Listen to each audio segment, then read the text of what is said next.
Can you name some of the manipulative body-based methods? There are many manipulative body measures that are from physiotherapy or therapy using body mechanics. One example is the passive range of motion, wherein the patient will not move the muscle but the doctor will move, or the physical therapist will be the one to move the muscle. This is done because sometimes if the body part is unused, it will denervate or it will atrophy. It will decrease in size and be weakened. So the therapist does that to physical patients who cannot move that body part so that it doesn't weaken and can still exercise. The active range of motion is wherein the patient can now move his own body so that he will do his own exercise, or he will put his body up or his body down. The other one is the passive active range of motion. This is done when the patient can move the body part but still needs assistance because the body part is still weak and not that strong. And the body part, if actively used, can still be damaged. The last one is the assistive exercise uses a machine. This is done wherein the physical therapist is not around, or the physical therapist uses a machine to better mechanize the body part or to better heal the body part. This is more accurate versus the other three because this uses a machine, and this is other suiting mechanics like electrosound or ultrasound, electrics, and many more. Do you have any idea what a manipulative body-based method is? Yes, a manipulative body-based measure or movement is when you move a body part, or when you use your body part or mechanical movement to heal or to soothe a pain or to heal soft body tissues, and you use the body mechanics to properly move the tissue up and down so you will not cause it stress, or you will not cause it any more harm than what is originally there. You can use body mechanics to soothe other pains, not use medicines that are too impractical or too hard for the body. Instead of using hard medicines or medicines that have too much dosage, you can just use a complementary medicine like massaging or the body mechanics to help the patient cure himself or to help the patient move better. So, good afternoon po, ma'am. Kindly introduce yourself po muna before we start. I am Nikki, physical therapist in Orma Medical Center. Thank you po. For the first question, do you have any idea what a manipulative body-based method is? Yes, and pwede bang Tagalog na lang? Okay lang. Alam po. Manipulative, from the word itself, it is a method that it focuses on shifting the body movements or the body portions. So, pag sinabi kasi nating manipulative or manipulation, more likely we use manipulation sa field namin kasi parang mas ano siya, mas nag-i-indicate siya ng action rather than an adverb. So, parang pag we're doing manipulation, it's a manual therapy actually. So, parang hands-on yung PT doon sa treatment ng patient. So, pag sinabi kasi nating manipulation or manipulative treatment, we section yung mga body parts para i-move sila tigi-isa. So, yun lang naman yung take ko. Hindi siya widely used dito sa rehab, though nagma-manipulate kami ng mga spine, lalo na pag sa spine. Can you name some of the manipulative body-based methods po na you use here? Cervical manual manipulation, yung lumbar na sinasabi namin, then leg pulling. So, parang yung buong lower extremity pull mo para ma-stretch yung isang muscle na nag-i-impinge doon sa malaking nerve dito sa may bandang gluteal area. Ano pa?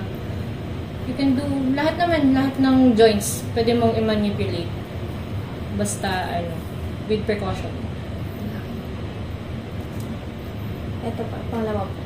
What do you think are the benefits of this manipulative body-based method? Pag PT kasi tailor-fitted lahat ng treatments namin. So, we treat the patient according doon sa needs talaga niya. Then, wait lang. Magpe-precaution ako. Off the record. Hindi lahat ng patient need ng manipulation. So, there are patients na you cannot treat them with manipulation or manual manipulation kasi it can add more damage doon sa nerve or doon sa body part na yun. So, dapat upon discretion yun ng PT to assess kung need ba talaga ng patient yun or hindi. Then, ano yung tanong na wala? Yung benefit po. Benefits ng manual manipulation is first, for me, as a PT, immediate relief sa patient. So, minumove mo siya section by section. So, nararamdaman kasi ni patient na nagre-release yung mga muscles. So, pag once kasi na, kuha tayo ng model. Sige. Katulad nito, cervical spine to. So, pag nag-manipulation ka sa cervical spine, ito, posterior to, since nandito yung spinous process natin. Pag magmamanik ka kasi, ang ginagawa namin, sinesection namin yan. Ayan. So, parang i-gentle, may traction yan, hahatakin namin yan. Kasi mostly, dito nagkakaroon ng impingement. Ayan. Yung sinasabi namin na disc bulge. Dito yan, posterior yan kasi, di ba, ang normal curvature ng spine natin is ganon. So, posterior bulging siya. So, nagdi-distract kami dito. Ayan. Para pag makahinga yung nerve root na nag-iipon dyan. Then, isa-isa namin ginagalaw yung sa may transverse process at saka sa may spinous process ng cervical spine. Para, ayan. So, mobile lahat yan. Yung ginagalaw namin tigisa yan. So, pag once kasi na may relief na doon sa may nerve, mag-stop na yung muscle contraction kasi diba, pag nakaramdam ang muscle na parang may na-impinge doon, continuous siya na nagko-contract.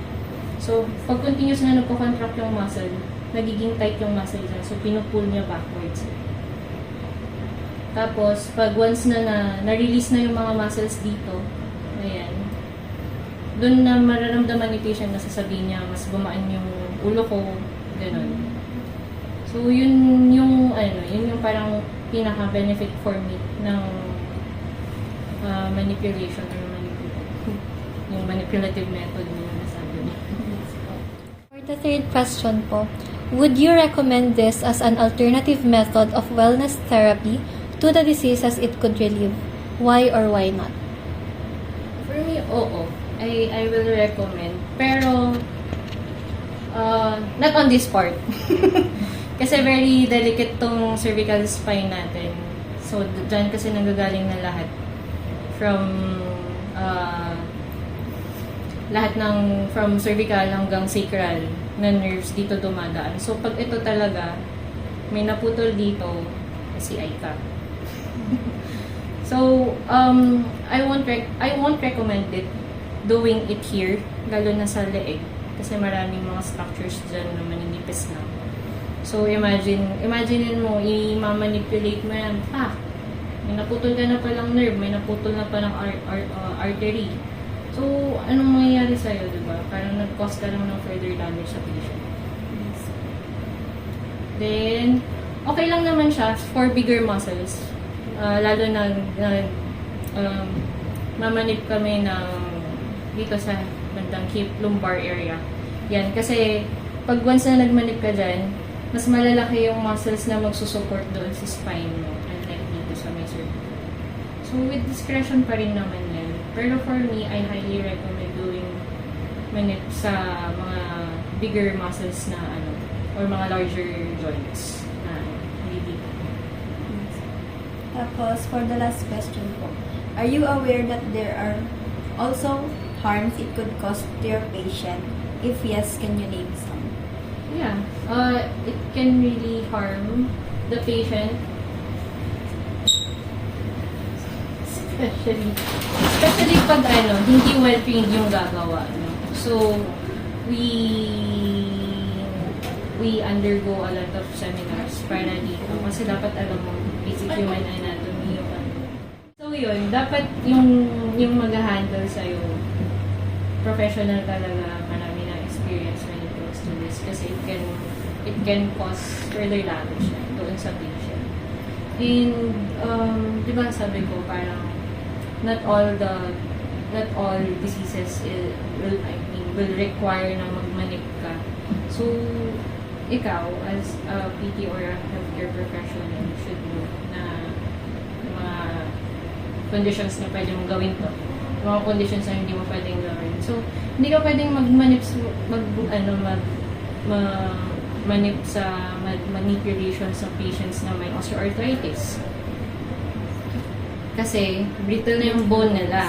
So, parang pag mag-cause ka pa ng damage dyan, pinatay mo na siya. So, yun lang naman. Kung well aware naman yung gagawa sa'yo. Yung swerte mo kung buhay ka pa man ako. Ay, sorry. Yun. If may ano pa tayo, questions sa akin. Wala na. Sige po, thank you so much po, ma'am. Thank you po for your...